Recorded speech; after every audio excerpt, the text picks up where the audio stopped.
Hi everyone, welcome back to our YouTube channel. మీరు చూస్తున్నారు master TV. నేను మీ విజయ్ కుమార్. ఈరోజు అన్ని దినపత్రికలలో వచ్చినటువంటి ముఖ్యమైన విద్య మరియు ఉద్యోగ సమాచారం ఏముందో వన్ బై వన్ తెలుసుకునేటటువంటి ప్రయత్నం అయితే చేద్దాం.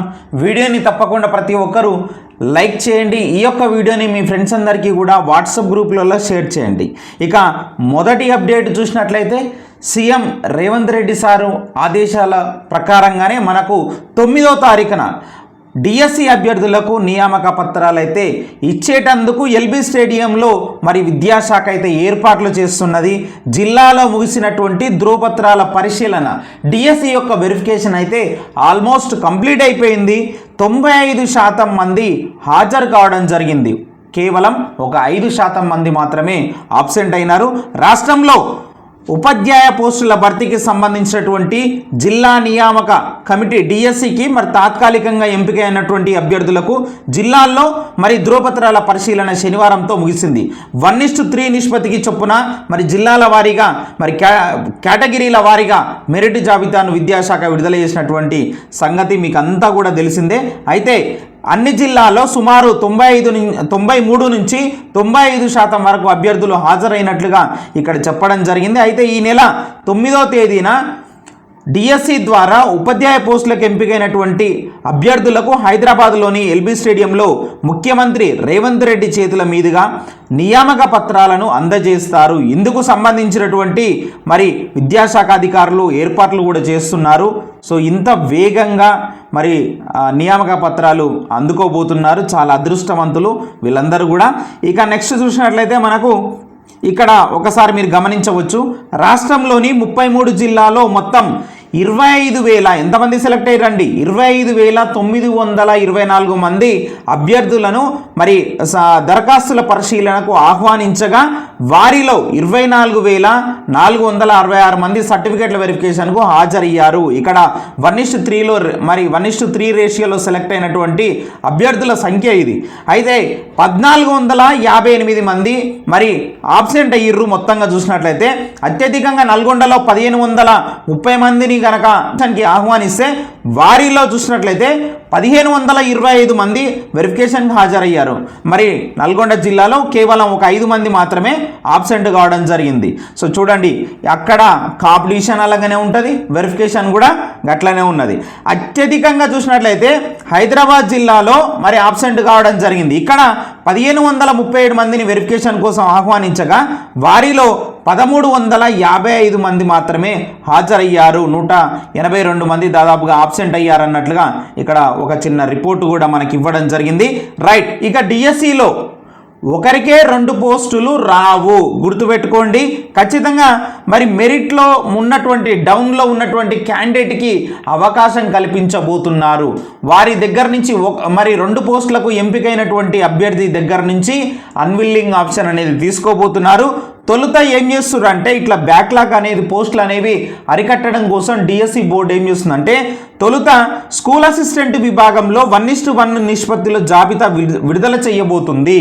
ఆ తర్వాతని ఎస్జిటి జాబితా మరి విడుదల చేస్తారు. ఎందుకంటే మరి ఫస్ట్ స్కూల్ అసిస్టెంట్ జాబితా అనేది విడుదల చేస్తే మరి అది పెద్ద క్యాడర్ ఉన్నటువంటి పోస్ట్ కాబట్టి తర్వాత ఎస్జిటి విడుదల చేసినట్లయితే మరి అందులో ఉన్నటువంటి క్యాండిడేట్ ఇంకా ముందుకు వెళ్ళిపోతాడు అన్విల్లింగ్ ఇచ్చేసి. సో కింద మళ్ళీ వేరే ఎక్కువ మందికి ఉద్యోగాలు వచ్చేటటువంటి అవకాశం కూడా ఉన్నది. సో ఇక్కడ మీరు గమనించినట్లయితే డిఎస్సిలో అభ్యర్థులు school assistant, SA, secondary grade teacher, SGT పోస్టుల్లో ఏదో ఒక దానికి మరి ఎంపిక అయ్యేలా పాఠశాల విద్యాశాఖ చర్యలు చేపట్టింది. ఇటీవల డిఎస్సి ఫలితాలు వెల్లడి కాగా వందల మంది అభ్యర్థులు 2-3 పోస్టులకు ఎంపిక అవుతున్నటువంటి పరిస్థితి నెలకొన్నది. వారు ఏదైనా ఒక దాంట్లో చేరితే మళ్ళీ వందల సంఖ్యలో పోస్టులు ఖాళీగా ఉంటాయి. ఈ పరిస్థితిని నివారించేందుకు తొలుత ఎస్ఏ విభాగంలో 1:1 నిష్పత్తిలో మరి జాబితా విడుదల చేస్తామని విద్యాశాఖ అధికారులు తెలిపారు. ఆ తర్వాత ఎస్జిటికి ఎంపికైనటువంటి వారిది ఇస్తామన్నారు. మొదటి జాబితాలో ఉన్నటువంటి వారెవరైనా రెండో దానిలోనూ ఉంటే కనుక ఆ పేరును తొలగించి, ఇక్కడ వెరీ క్లియర్గా రాశారు చూడండి, ఆ పేరును తొలగించి తర్వాత మెరిట్లో ఉన్నటువంటి వారిని చేరుస్తామని స్పష్టం చేశారు. ఈ మేరకు సాఫ్ట్వేర్ను కూడా మరి సిద్ధం చేశామని తెలిపారు అంటున్నారు. పేరు అనేది సో స్కూల్ అసిస్టెంట్ జాబితాలో ఉన్నటువంటి క్యాండిడేట్ నేము మళ్ళీ ఎస్జిటి దాంట్లో కూడా ఉంటే కనుక ఖచ్చితంగా సాఫ్ట్వేర్ అనేది క్యాచప్ చేస్తుంది అనమాట. ఆ పేరును తొలగించి మరి దాని తర్వాత మెరిట్లో ఉన్నటువంటి క్యాండిడేట్ ఎవరైతే ఉంటారో అతనికి ఆ పోస్టు ఇచ్చేటటువంటి అవకాశం అయితే ఉన్నది. ఒకరికే 2 పోస్టులు ఉదాహరణకు సిద్దిపేట జిల్లాలో దాదాపుగా 43 మంది అభ్యర్థులు 2-3 పోస్టులకు ఎంపిక అయ్యేటటువంటి జాబితాలో ఉన్నారు. వారికి డిఈఓ కార్యాలయ సిబ్బంది ముందుగానే ఫోన్ చేసి ఏ పోస్టు కావాలో డిక్లరేషన్ తీసుకుంటున్నారు. మొత్తం ఇక చూసినట్లయితే అన్ని జిల్లాలో ఇలాంటి పరిస్థితి ఉన్నదనమాట. మొత్తానికైతే సో ఇది చాలా మంచి విషయం. సో ఖచ్చితంగా డిక్లరేషన్ అనేది తీసుకొని మరి వేరే వాళ్ళకి అవకాశం కల్పించడం చాలా మంచి నిర్ణయంగా మనం చెప్పుకోవచ్చు. స్పెషల్ ఎడ్యుకేటర్ పోస్టులకు 17 జిల్లాల్లోనే వెరిఫికేషన్ చేయడం జరిగింది. ప్రత్యేక అవసరాల పిల్లలకు బోధించేందుకు ఈసారి 220 ఎస్ఏ 796 ఎస్జిటి స్పెషల్ ఎడ్యుకేటర్ పోస్టులను భర్తీ చేయాల్సి ఉంది. వీటికి టెట్ అవసరం లేదని గత ఏప్రిల్లో 62 మంది హైకోర్టులో పిటిషన్ దాఖలు చేశారు. ఈ నేపథ్యంలో 17 జిల్లాల్లోనే ధృవపత్రాల పరిశీలన చేశామని 16 జిల్లాల్లో జరగలేదని మరి విద్యాశాఖ వర్గాలైతే తెలిపాయన్నమాట. ఇక టీచర్ పోస్టులకు పోటీ పడినటువంటి వారిలో అధిక శాతం మంది మహిళలే ఉన్నారు. వివాహం ముందు, వివాహం మరి దాని తర్వాత వారి ఆధార్ కార్డుల్లో ఇంటి పేర్లు ఇతర వివరాలు వేరుగా ఉండడంతో ధృవపత్రాల పరిశీలన సందర్భంగా డిఈఓలు ఏం చేశారంటే మహిళా అభ్యర్థుల యొక్క భర్తలను పిలిచి వారితో ఈమె తన భార్య అని లెటర్ రాయించుకున్నారంట. కొసమెరుపులాగా చెప్పుకోవచ్చు. రైట్. ఇక నెక్స్ట్ చూసినట్లయితే ధృవపత్రాల పరిశీలనకు 24,466 మంది హాజరయ్యారు. రైట్. ఇక వికారాబాద్ జిల్లాలో ఎంతమంది ఇవంతా కూడా మనకి ఇచ్చారండి. చూడొచ్చు 923 మందికి కానీ 400 మంది, కొత్తగూడెంలో 1018 మందికి 936 మంది. సో ఏ జిల్లాలో ఎంతమంది హాజరయ్యారు ఏంటి అనేటటువంటి డీటెయిల్స్ ఇక్కడ ఇవ్వడం జరిగింది. రైట్. నెక్స్ట్ చూసినట్లయితే మనకు రెవెన్యూ శాఖలో కొత్తగా 5,000 కొలువులు రాబోతున్నాయి. త్వరలో దీనికి సంబంధించినటువంటి నోటిఫికేషన్ ఇచ్చేందుకు ప్రభుత్వం అయితే సిద్ధమైంది. డిగ్రీ అర్హతతో డైరెక్ట్ రిక్రూట్మెంట్ చేయబోతున్నారు. పోస్టుకు junior revenue officer, village revenue secretary పేర్ల పరిశీలన అయితే చేస్తూ ఉన్నారు. ఇక్కడ చూసినట్లయితే రాష్ట్రంలో కొత్తగా మరో 5,000 సర్కారు కొలువులను సృష్టించేందుకు ప్రభుత్వం సిద్ధమైంది. రెవెన్యూ శాఖలో ఈ ఉద్యోగాలను కల్పించాలని సూత్రప్రాయంగా నిర్ణయించింది. ఈ పోస్టుకు junior revenue officer, village revenue secretary వంటి పేర్లను కూడా పరిశీలిస్తున్నది. మొత్తం 10,054 రెవెన్యూ గ్రామాలు ఉండగా సగం గ్రామాలకు ఈ రెవెన్యూ అధికారులను డైరెక్ట్ రిక్రూట్మెంట్లో నియమించాలని భావిస్తున్నది. అంటే 5,000 మందికి కొత్తగా కొలువులు అంటే ఉద్యోగాలు రానున్నాయి అన్నట్టుగా ఇక్కడ మనకైతే తెలుస్తున్నది. సో మరి ఇంకొక సగం పోస్టులను ఇప్పటికే ఉన్నటువంటి ఉద్యోగులతో మరి సర్దుబాటు చేయనున్నారన్నమాట. మరి ఈ విధంగా ప్రభుత్వం అయితే ఆలోచిస్తున్నది.